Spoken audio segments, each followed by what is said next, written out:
Good morning, PAX East. Thank you guys a lot for coming to this. It's really exciting doing a Blizzard announcement here because, ever since we started BlizzCon, we've been doing almost all of our announcements there. So this feels a little more old school for me, which I think is really appropriate considering what I brought you guys here to see today. So I want to talk real quick about just some of our history and, how Blizzard has grown over time. So these are some of the different games that we've worked on over the last 10 plus years, and below that is the amount of developers it took to make each of those games.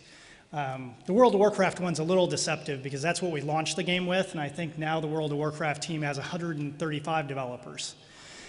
So, I think we've really made our reputation as kind of this almost the game industry version of the summer blockbuster company where we just make bigger and bigger and bigger games. But it's something that we feel like there's a lot of games we haven't had an opportunity to make because we're always kind of shooting for these super huge epic games. So we wanted to do something a little bit different just within the studio, and we created a new team. And we have really clever names for our teams. We call them Team 1, Team 2, Team 3, Team 4.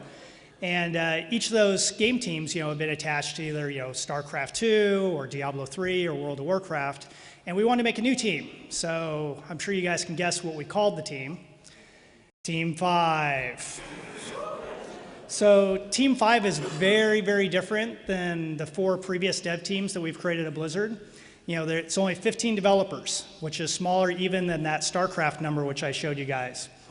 And we really wanted an old school team of, scrappy and versatile developers that, were very multi-talented and could do different disciplines.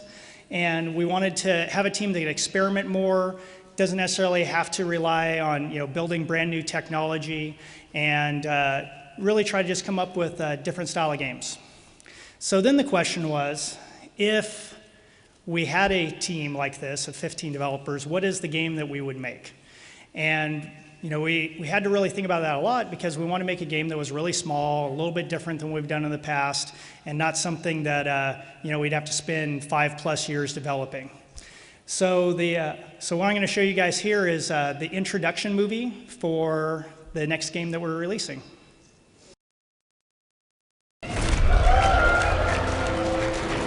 It is said that wars are only won upon the anvil of honor. Others believe victory requires strategy and a mastery of power.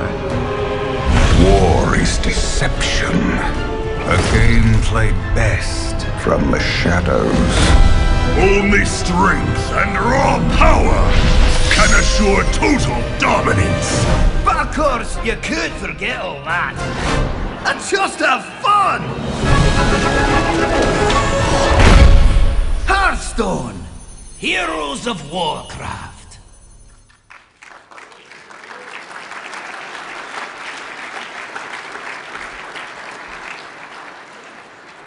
So Hearthstone, that is, and we're setting it in the Warcraft universe, and obviously what it is a strategy game based on, it's a collectible card game, and you'll be able to play as World of Warcraft classes, and it's our first free-to-play game, which has been something we wanted to really experiment with a while. We've seen how the industry has really changed, and there's lots more free-to-play games, and we thought, here's this great opportunity to really do something a little bit different for us and make a game that has been really fun internally to play. So I guess the first question that a lot of people ask, especially when we first tell people internally what we're working on, is, why a collectible card game?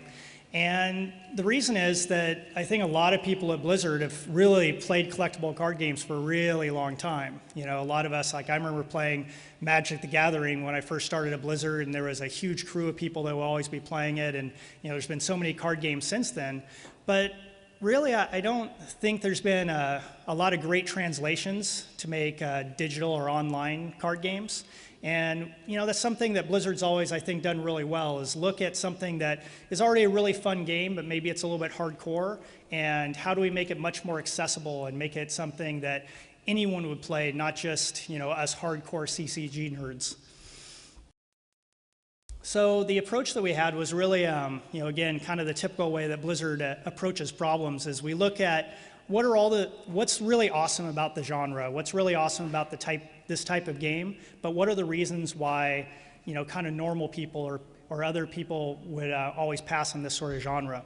So, the rules are usually really complex. It's very hard to explain to somebody. Like, if you guys have sat down with, let's say, the World of Warcraft trading card game or with Magic the Gathering and tried to explain it to somebody that isn't already into it, there's just all these rules you have to explain, and it's usually really difficult.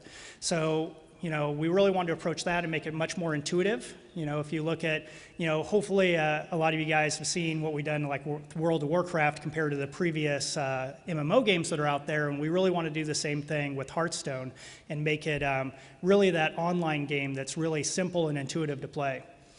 And then, we also want to make it really exciting to watch. If you look at a lot of the CCGs that have made it into an online digital form, they still look like card games. They don't have interesting special effects. They're not necessarily fun to watch. They're not as exciting to watch players go back and forth, and that was something that we thought was incredibly important to us.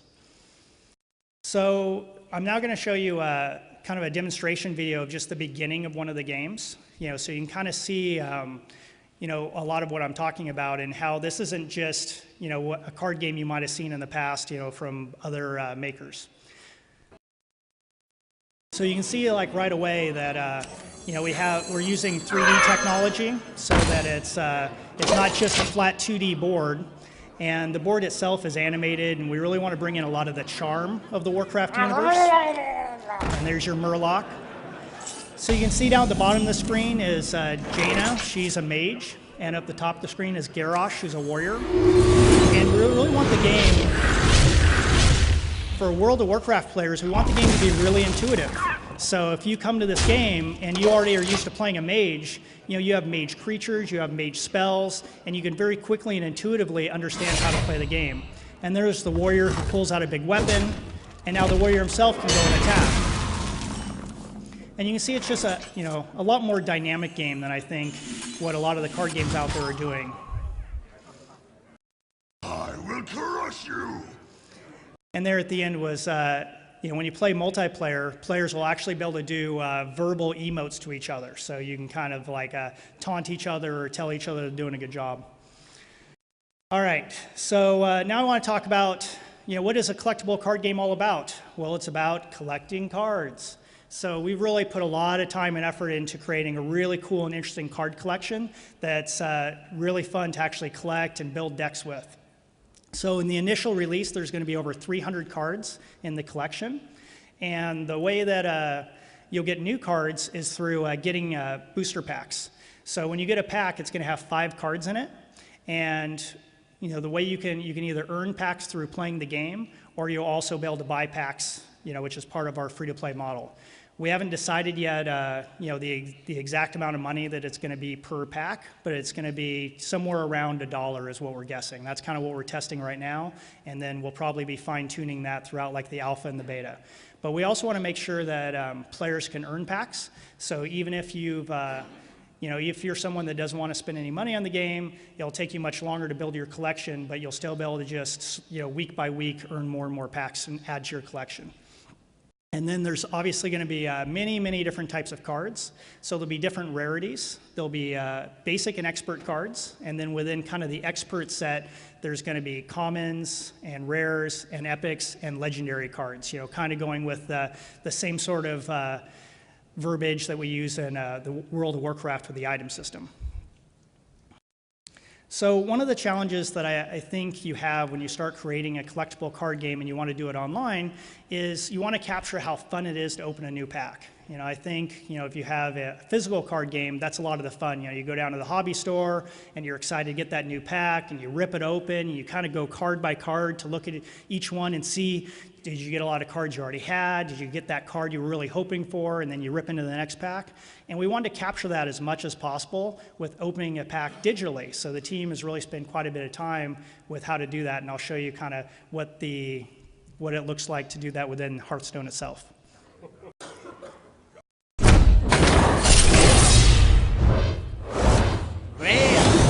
So So it's obviously a lot more dynamic.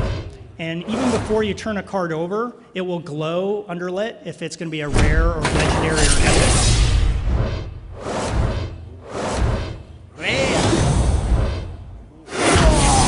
Legendary! So you can see, you know, taking this thing into the digital realm, we can do kind of some fun stuff that you can't really do in real life. You know, we can really celebrate that fact when you get a legendary card or an epic card. And we also do fun stuff too. So, you know, people are a little bit superstitious. So, you know, you can kind of see the underlighting of when it is a rare card or an epic card and decide, do you want to open that card right away or do you want to do the other cards first? And, you know, just add a lot more kind of ceremony to the opening a pack. All right, so we also added this concept of card crafting. So card crafting is really the best way to fill out the rest of your collection, or if there's one specific card that you're looking for, to get that one card. You know, because the way that the game itself works is that you play as a hero. So you pick a hero like a mage or a hunter, and then oftentimes, you know, as you're kind of building out your deck, you'll have a strategy where you want a very specific card that you want to fill out your deck with, and this is where the crafting system really comes in. So with the crafting system, again, something that's really common in collectible card games is you'll get a very large collection, but just because of the randomness of opening in packs, you'll often get a lot of duplicates, or you might get cards for a class that you're not as interested in because you're really focusing on your hunter class. So with crafting, what you're going to be able to do is you're going to be able to disenchant all those cards that you're not interested in and duplicates that you're not interested in, and then you'll get arcane dust, which then you can accumulate and then pick the exact card that you want to build and craft that card. So I'm going to show you kind of quickly a video of how that looks within the game.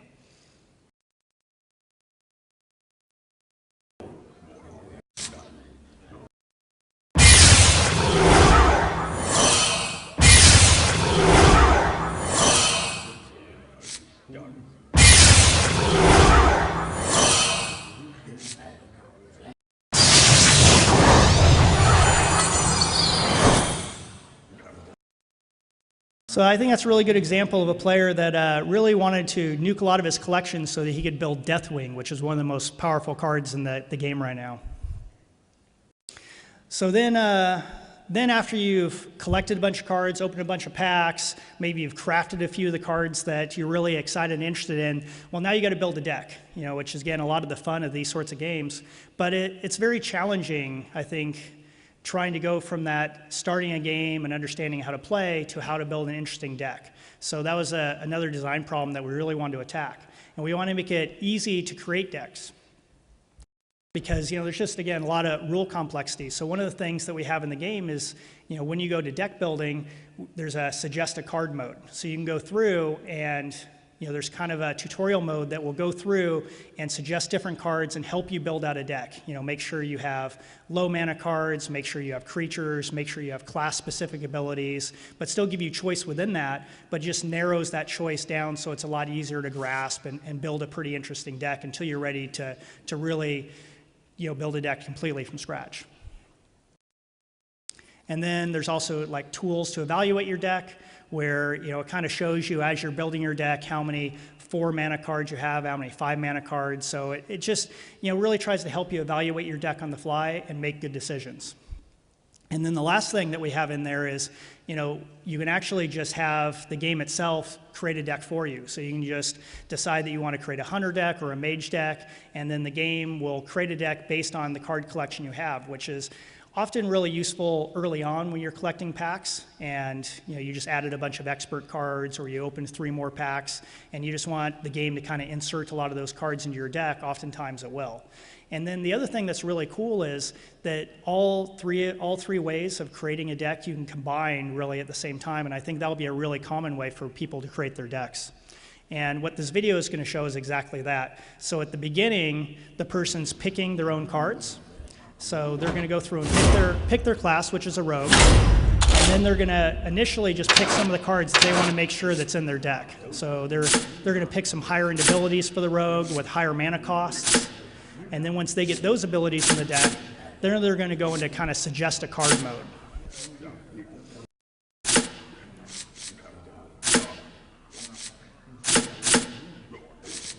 So now you can see they decide to start getting cards suggested to them, which now you'll just kind of get different choices. So there's looking for class-specific cards and just choosing from 3 different cards that are class-specific.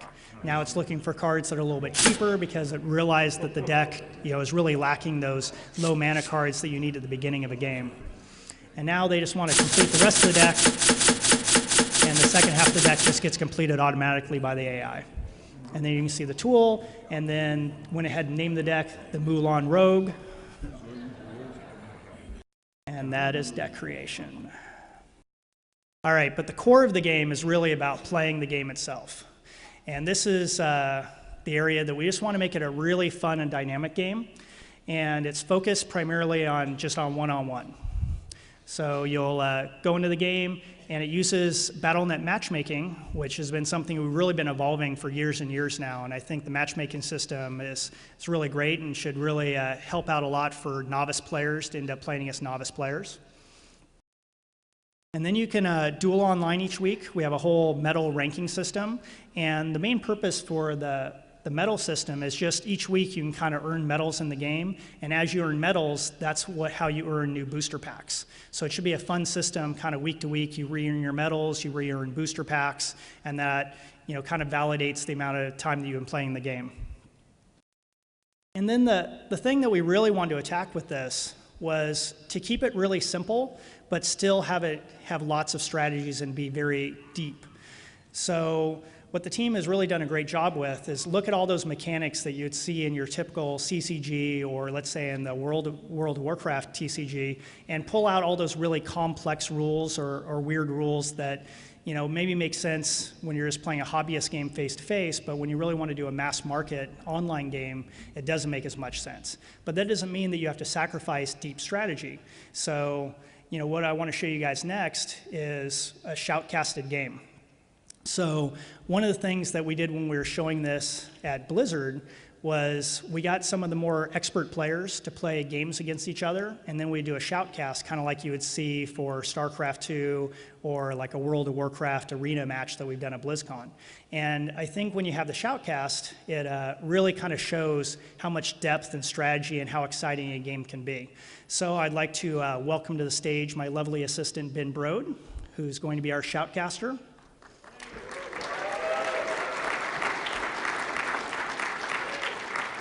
All right, are you ready, Ben? I'm super ready. All right, here we go. I'm so excited to show you guys this. It's pumped.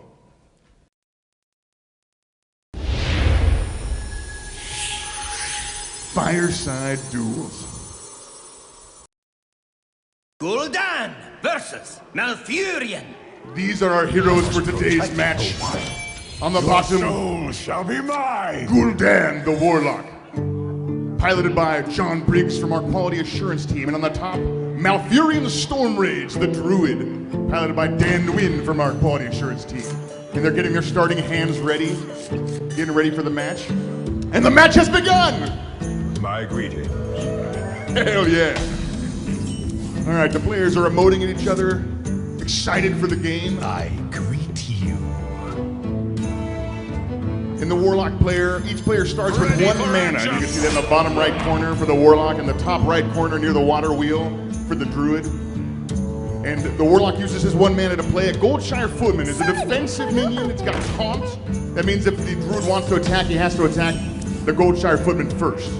And the Druid plays a pint-sized summoner. It helps him summon creatures that cost more mana, and that could be a problem if for the Warlock, and so he wants to use Chaos Bolt here to get rid of it quickly. He could have used the Chaos Bolt on a demon to infuse it with Chaos Energy and make it stronger, but it looks like he really wanted to get that summoner out of the way.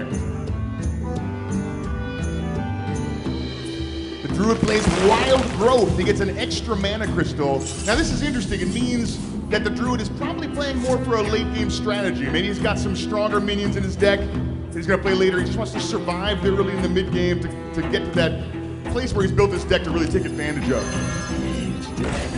So now the Warlock knows that. He's gonna use this time to build his side of the board, get some minions out there. He plays a flesh-eating ghoul, which gets stronger every time a minion dies. I got the best deals anywhere. So now the Druid has a few more mana than the Warlock. He's got 5. The Warlock here has 4. And the Gadgets on Auctioneer lets him draw a card anytime he plays a spell. So he's going to start getting more mana and more cards in his hand. The Warlock plays Sense Demons, which goes through his deck and gets 2 random minions, 2 random demons, and puts them into his hand. He drew the Voidwalker here, which is also defensive, a little bit better than the Goldshire Footman, but it's a Warlock-specific card, something only Warlocks can play with. And then he deals some damage straight to that Druid. Now the Druid would really like to play a spell card here to draw a card, but he's got a lot of things to deal with. He plays Swipe. Deals enough damage to kill the flesh-eating ghoul before he can start eating corpses, and deals some extra damage to the other minions. And he uses his hero power to get 1 attack. His hero power costs 2 mana, and he can use it every turn of the game. He finishes off the last minion with his Gadgets on Auctioneer. Oh, the Warlock just drew Lord Jaraxxus. Lord Jaraxxus is very powerful, but he costs 9 mana. If he can make it to turn 9, Jaraxxus can turn the game around by himself. If he can make it there. So he's looking at his hand, he's got some demons. Demons are very powerful for their mana cost, but they sometimes hurt you. They sometimes have a drawback, and this one destroys one of your own mana crystals when you play him. So now there's a huge mana discrepancy. The Druid has 6 mana, and the Warlock has 4, as he uses Chaos Bolt to make his Fell Demon a little stronger. That demon has Taunt as well, so he can't attack anybody but that demon right now. He uses another Swipe that draws him another card, deals 3 damage to the demon. Now he has 4 health left, so he can use his Gadgets on Auctioneer to attack, but he might want to save it so he can draw more cards. Looks like he used it to attack and plays another Pint-Sized Summoner. Now there's a much bigger mana discrepancy, especially with the Pint-Sized Summoner, who makes the minions cheaper for the Druid player. So as the Warlock, he's really worried now about seeing some of these huge minions that he thinks are in this deck, and so he uses Drain Life to suck 2 life out of that Pint-Sized Summoner, and he uses his hero power to draw cards. You really don't want to let that Druid start playing these huge minions that he may not be ready to deal with yet. Well, the Druid has 8 mana, so he might start, he has enough to start playing something huge. Druid plays the Beast. The Beast is very strong for the mana cost. He has 10 attack. That's a lot of the health. As soon as that Warlock gets down to 0 health, he's done for. And he only has 27 health right now. But the Beast has a drawback. Inside the belly of the Beast is hidden a gnome, a Finkel Einhorn. So if you can kill the Beast, he'll pop out and join your side. The Warlock plays Siphon Soul, which just destroys a minion and rescues that gnome. I've been inside that thing for months. Welcome back, Finkel. All right, well, this looks a little better for the Warlock now. He's got a minion on the table. He's got some cards. It's about the same number of cards. He still has way less mana than the Druid, though. Oh, the Druid plays Cenarius, who comes with 2 Treants with Taunt. So now the Warlock can't even get it through to attack Cenarius or Malfurion, even with Finkel. And that's Hellfire, which deals 3 damage to everything. It clears away those 2 Treants, but also hurts Finkel and the Warlock. He doesn't really have anything that can go after Cenarius right now, which is troubling. He does play a Novice Engineer, kind of a weak creature, but it draws him a card. And this is looking a little bit better for the Druid now. He's got a 5/5 Cenarius in play, only against this small Novice Engineer. They both have about the same number of cards. The Druid still has a lot more mana. He plays Priestess of Elune, which heals his Druid. And now he's got two minions with 5 attack on the table. He seems to be going after the Novice Engineer. The Novice Engineer's not a great minion once it's on the table. He uses Wrath, which deals either 3 damage or 1 damage when you draw a card. He looks like he went for the 1 damage to draw a card. He wants to have a lot of cards in his hand. In case the game goes long, he wants to have options and not to run out of steam. All right, well, this doesn't look so good for the Warlock. He's running a little bit low on health. There's 2 minions with 5 attack on that side. So next turn, he'll take 10 damage right there, taking him to 12. And he's looking at a Pit Lord. Demons sometimes hurt you. They're very powerful, but this one deals 7 damage when it enters the battlefield. So now he's at 15. He's going to take 5 more, then 5 more again next turn as he plays a Flesh-Eating Ghoul, which again gets stronger every time a minion dies. So it looks like the Warlock could get really low here. It's going to be down to 5, and if the Druid has a Starfire or any card that can deal 5 damage, I think he's realizing he's maybe made a mistake as he gets very low. The Druid pulls out a Wrath, deals 3 damage this time. All he needs to do is deal 2 more damage to the Warlock to win this game, and then we won't even get to see Jaraxxus. He plays Nourish to draw some more cards. If any of these cards deals damage, he might be over. He uses his hero power to deal 1 more damage. Now the Warlock's at 1 health. And he doesn't have it. Well, that's great for the Warlock, because now he can play Lord Jiraxis. He's got some minions on the board. Let's see what happens here.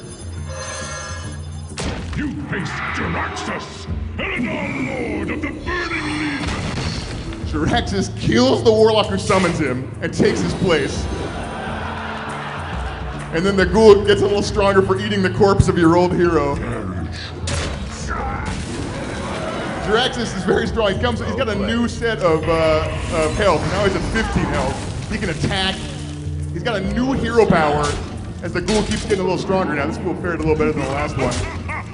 Well, this is much better for the Warlock. He's got way less cards, but he's got some minions on the battlefield. He's got Jiraxis. The Druid plays Ragnaros the Fire Lord. Ragnaros can't attack normally, but at the end of his turn, he deals 8 damage randomly to just something on the other side of the board. Oh, and he hits the Pit Lord. Well, the Ghoul gets a little stronger at least. Now, the big problem for the Druid right now is Jiraxis' hero power. Every turn of the game, he can use that hero power to summon a 6/6 Infernal. So that could get out of control quickly. The Druid has more cards here as he plays the Succubus, which costs him to discard his Doomguard. That's unfortunate for Jiraxis. He uses that hero power. And I don't think he's really got a way to kill Ragnaros unless he uses his Ghoul and his Soulfire to deal 4 damage to him. Looks like instead he keeps the pressure on. He's got the Druid pretty low. He's at 12 health right now. And he uses the Soulfire on Ragnaros, not killing it, so Ragnaros will get to strike again. Both players are getting a little bit low. They're at 12 health in the top and 14 health in the bottom. And the Druid plays Baron Geddon, a good friend of Ragnaros, actually. He healing ducks himself to stay out of range. Now both Baron Geddon and Ragnaros will strike, dealing tons of damage to the opposing side. The Jiraxis is at 4 health right now. So if the Druid can draw just a Wrath, maybe if he hadn't used the Wrath on that gnome earlier in the game, he might have won this game. Jiraxis feels it's time to get rid of the Ragnaros. The Ghoul's getting a little, he's only got 1 health left, but now he's got 10 attack after eating all those corpses. We see more Infernals. That's really going to get out of control. The Druid has a lot of cards, though, as it gets to 8 health, 5 health now.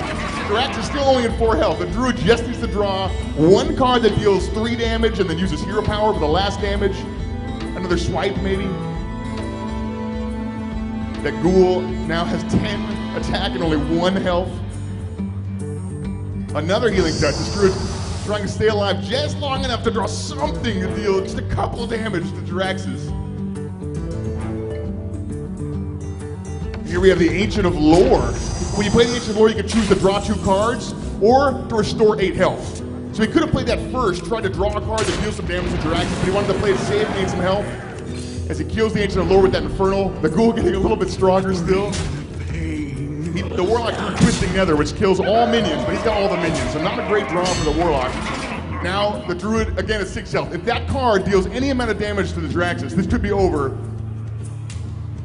I am the blade of the gods. Priest of Loon healing some more, and then he's using his hero power. Oh, he's gonna sacrifice himself just to kill the flesh-eating Ghoul. He's not going out like that. And that's it. Jiraxis has won!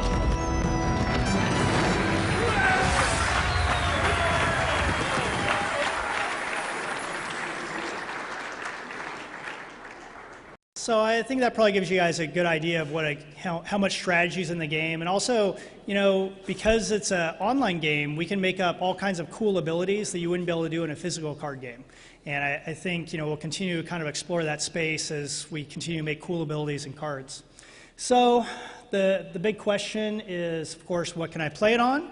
And we are big PC stalwarts at Blizzard, so we're going to launch it on Windows and Mac. But probably one of the cool things that's also a little bit different is it's actually going to be playable on iPad.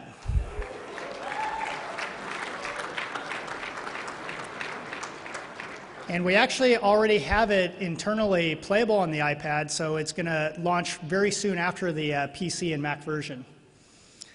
All right, so when can I play it? No, really.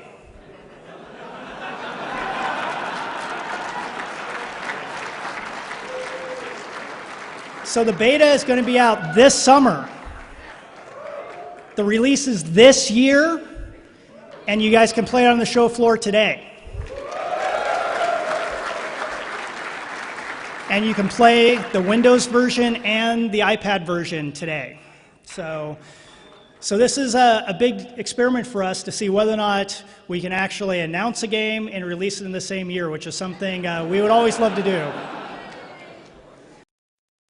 So the last thing I'm going to leave you guys with is we did interviewed a bunch of the team members to talk about kind of the making of this project and what it meant to some of the key guys on the team and those of us that are executives at the studio.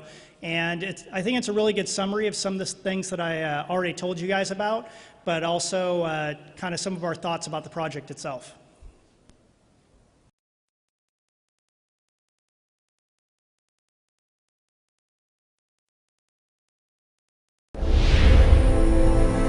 I think the release of Hearthstone is really important for Blizzard. At a broader level, it's kind of a step out of our comfort zone. It's not all that big far of a step, it's a Warcraft game, but just being so accessible, right? And that's really exciting. Previous to this, all of our games have been like 50-plus person teams and have been multi-year development cycles. And we really wanted to see, could we make a game that lived up to our epic standards, but is much smaller in scope? We're loosening up a little bit, and we're developing, you could say at a smaller scale, but at the same level of quality, the same level of investment, the same level of passion. And what we really wanted to prove to ourselves was that we could still kind of go back to that old garage programmer days of a small team accomplishing something really fun.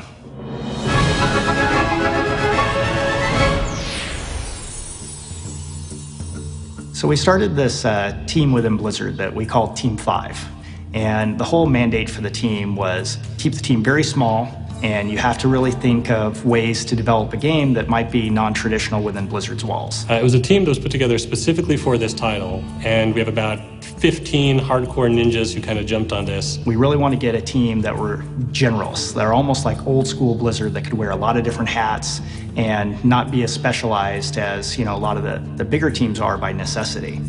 Many of us that got our start at Blizzard in the glorious golden age back in the day, we all came up playing Magic the Gathering and Jihad and all sorts of card games when that scene was really blowing up. So I think there's something really fundamental about TCGs to our shop. Anytime that we decide to make a game at Blizzard, it's because we're making a game that we want to play, that we think a lot of the Blizzard fans would also be excited to play. We're busy tonight, but there's always a spot for one more. It's quick and easy to learn. Here, let me show you. Hearthstone is a easy, accessible game where it's like playing as one of 9 heroes in the Warcraft universe, and it's essentially a collectible strategy game. One of the most exciting things about Hearthstone is how easy it is to get in and play it. It's a game that within 5 minutes of jumping into the experience, you'll know exactly how to play, and you can be having fun in that time. Your souls shall be mine! Victory or death! If you're coming to Blizzard for the first time, this is a game that's for you. If you've been playing Blizzard games for a while now, whether you played World of Warcraft or you played Warcraft back in the day, I think you'll still sort of recognize a lot of the really cool spell effects, really cool class mechanics, things that you kind of really came to love in previous titles that we've released. It's not only a really fun, gameplay in and of itself, but it just offers that window into the characters and the lands and the depth of what Warcraft is. You can put together your deck, play a game, takes 10 minutes, and then you're out. Really fun. Ah, this is my favorite way to play. So the first of the 3 ways to play Hearthstone is play mode. And play mode is sort of our base way to play. You go online, you play against another randomly match-made player, and then you can earn medals or packs of cards by playing. After you play games against opponents online, you'll see new card packs show up, and as you open them, you'll get new minions, new spells, and abilities that let you expand your overall collection and types of strategies you can play. How you're building these cards that you're playing against other players with is in a collection manager where you have a huge collection of cards and you're building different cards. I'm putting weapons in, I'm putting abilities in, I'm putting different minions in, and I'm building a powerful deck that I can use to crush my opponent.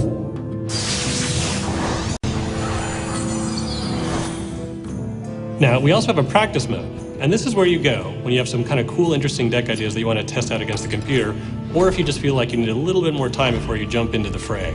And the idea here is you take whatever that deck is to play against a normal AI and kind of walk you through the paces of how to play very competitively.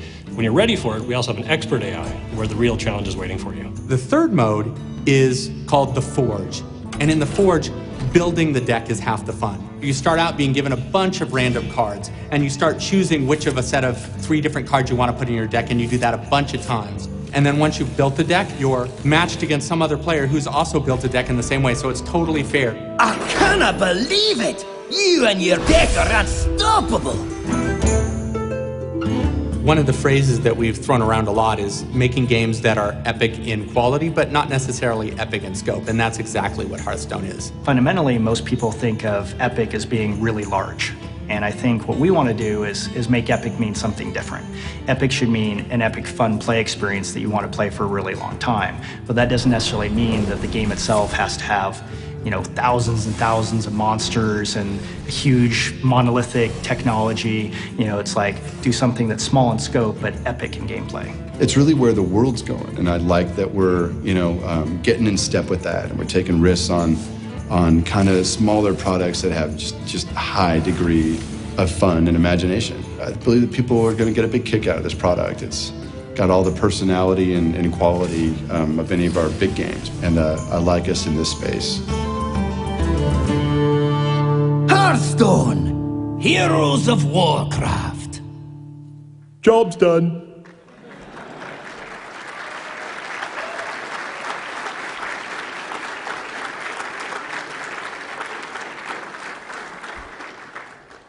So the last thing I'd leave you guys with is I think every time that I've told people about the game and explained it to them, there's been a certain amount of skepticism. And, because we've told various teams within the company, and what's always happened has been really interesting. We always know that we're going to have a game of Blizzard that I think is going to be really exciting to people. When we have that moment internally where we have to tell our teams, you guys need to stop spending so much time playing Hearthstone because we need you to work on the other games. And with this game, it's really hit that. So I really, really encourage you guys to go out to the booth over the next couple days and play the game and see what you guys think for yourselves. So thank you guys for coming and listening to this, and hope you have fun playing the game.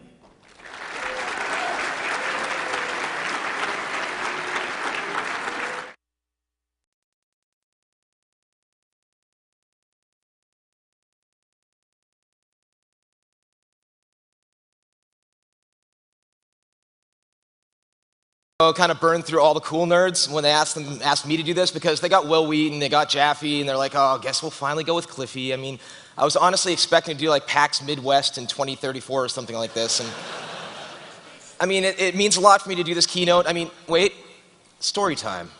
That's why we actually have the cozy fire on my slide deck. And gather around, and when I decided I want to tell a story, I thought about everything that I've done and everything I've said in my life, and I decided that it's time to get personal. I want to tell you a personal story. Dun, dun, dun. And for me, nothing, you can't see the slides? Now imagine I'm showing you a slide of New England. Very picturesque, covered bridges and things like that. So now that that's in your head, you can Google image that, by the way. Nothing for me is more personal than New England, because guys, I grew up about 30 minutes away from here. It was, oh, we got some wicked retarded people in the crowd. Go to the Cumberland Farms and get some beer. It was a wonderful town called North Andover, and it was a great place, very near and dear to my heart, right there in Russet Lane. And it was really a fantastic American childhood, filled with kick the can and, there we go. Oh, isn't it lovely? I'm surprised nobody's set more video games here, by the way, but that's free to take. So I had a great childhood filled with paper routes, kick the can, and collecting all sorts of reptiles and amphibians. There was not a summer day I was not knee-deep in some disgustingly fetid swamp. It's amazing I did not get malaria or something like that. I love the idea of using my imagination from an early age. I mean, growing up in North Andover, I was fortunate enough to have a really large yard. And in that backyard, there was a clearing up on the hill. And in that clearing, somebody, for some reason, I have no idea why, had discarded like 9 to 10 old tires. And I decided every day before school during the warm months, clearly there's not a lot here, I would go and lift up the tires and look for snakes. And half the time, I would find one, and I would take these snakes, and I would keep them as pets in the house, usually the basement, mind you. But my mother really never knew about this. I never told her. The funny thing was, some of those snakes kind of escaped, and we never found them, but luckily nobody ever got bit. And thankfully, by the way, as a kid, I knew to actually do my homework to know which snakes were venomous and which ones were not, otherwise I would not be here with you guys today. So there it is, that's the actual satellite view of the house. I could lie and tell you we had a poor upbringing and I went uphill both ways in snow, but honestly, we did okay. We had a middle-class existence. My dad worked at Polaroid over in Cambridge. He actually worked on some of those holograms that you have in your license today. And I wonder if those tires are still up there in the clearing, and if the kid who lives there goes up there and looks around. And you can see how this kind of started connecting to my love of Zelda and hidden passages and what's in the box and that kind of sense of mystery that I get from video games. So honestly, PAX, I'm a dreamer. I really am. My wife can attest to the fact that I'm not a good sleeper. I'm a light sleeper. I never have slept well my entire life. When I was a child, I hated getting up at the crack of dawn to go to school. I remember nodding off in class and on the bus. It was really, until third period, I was completely useless. And I've always had these crazy dreams ever since I was a boy. Those of you who've done your homework on the history of the games I've done know I did an entire trilogy about that when I was a teenager. There it is. Yeah, look at those graphics. So this is a game called, obviously, Dare to Dream, which wound up being the name of Yanni's tour later, which is a weird sign. And even back then, I knew the importance of branding and logos. I mean, look, I had a logo that you could tattoo in yourself. I had this, this is the precursor on the right to the Crimson Omen, by the way. It's like Justin Bieber's being attacked by demons or something. I have no idea what it means. I think there's Comic Sans in there, too. So I've even gotten better at lucid dreaming lately. For those of you that don't know, lucid dreaming is when you're in the dream and you're like, wait a minute, I'm dreaming. I can control this. And if you've ever had it happen, it's an amazing thing. And since I've gotten better at it, I'm going to be honest, half the time I wind up flying. I mean, that's my thing. I just go, boop, see you guys later. And this is one of the reasons why I'm in love with the Oculus Rift. For me, I think we're moving more and more towards that ultimate fantasy experience of what you're essentially living the dream with that level of immersion. And I think hopefully once this becomes a mainstream item and we have multiplayer games for it, we can all share the dream together. Hopefully not the nightmare. So speaking of dreams, I'm going to go back to some of my earliest video game memories. I had to edit this slide because my lovely wife reminded me that PAX is very family friendly, and I curse like a sailor, so if a couple sneak out, I'm sorry, try to earmuffs your kids. We used to have these magical places called arcades. They were really incredible spots to visit. If you had $5 of change, you just go to the change machine and you put it in, you'd feel like you won a Vegas slot. Just dozens of tokens or quarters would come out and you just fill your pockets with it and go have an amazing time. These machines would just beckon to you to go to another world or, yes, of course, save yet another princess. Skee ball, for some reason, was always the loudest, but nobody ever played that crap. It's true. Arcades were usually regulated in the 80s to the food court, right? That was where, you had your Orange Julius's and your crappy mall pizza. And to this day, when I smell that, I go back there, and it reminds me of those experiences. My arcade was called the Dream Machine, and it was a chain of them, if I recall. I Googled it. I thought it was my own one over there in Methuen, but there was plenty of them. They knocked down that mall. There's a place, the mini mall there called the Loop now, but for me, it was my magical gateway for a lot of these things. It was sensory overload even. I mean, it was very intimidating to go into this place as like a 7-year-old and hear all this noise and see all this stuff going on. And just when things started to get boring, they'd roll in a new machine that you could just jam on for hours. Crystal Castles, Galaga, Galaxian, and Dragon's Lair, the original triumph of graphics over gameplay. Quick time event, quick time event, quick time event. And the final nail in the coffin for that game is going to be the fact that we're going to be playing it until the year 3000. It's going to keep being released on holographic mode and everything like that. These were really the original quarter munchers. These were the original microtransactions, and I couldn't get enough of them. To this day, I'm thrilled about the fact that I can actually afford to get a Ms. Pac-Man cocktail machine in my basement. I'm just going to look at it and be like, oh my God, I have my own arcade. And so arcades really started my love affair with gaming, and I'll always have some incredibly fond memories of them. It's now time to talk about my love of Nintendo.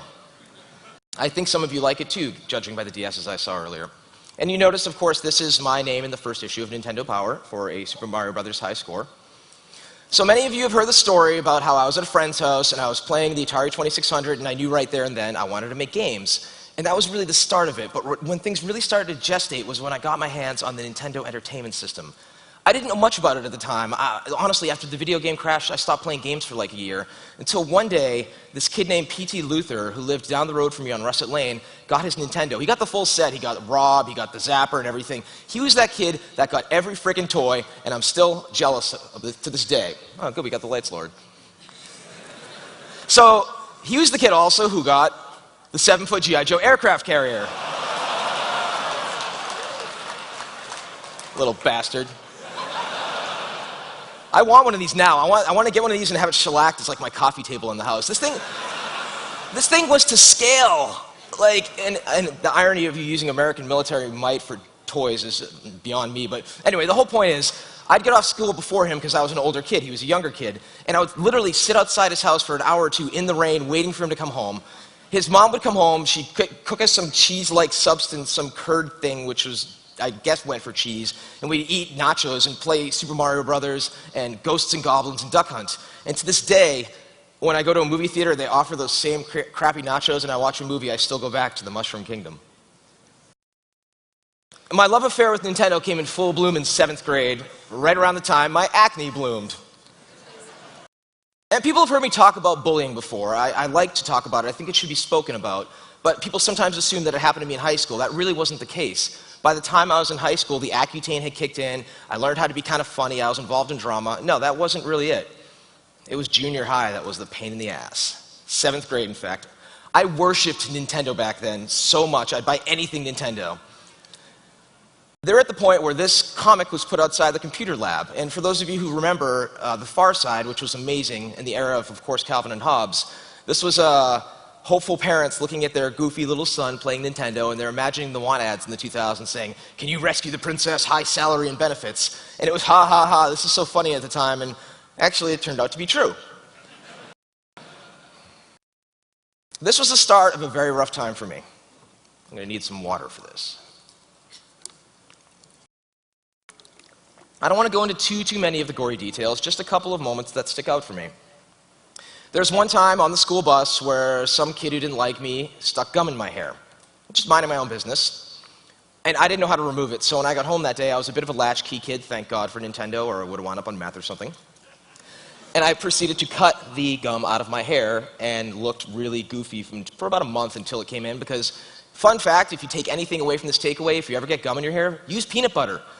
Peanut butter takes it right out. I didn't know it at the time, and I looked like I just had used a Flowbee on my head or something. The school bus back then was absolute anarchy. We didn't have the bus monitors y'all had. It was just that some driver guy like the dude from The Simpsons, "Hey man, we're gonna hit some bumps," right? It was literally Lord of the Flies or that old prison show Oz. Every man for himself. Now, the second moment that stands out to me was the last day of school in the 7th grade.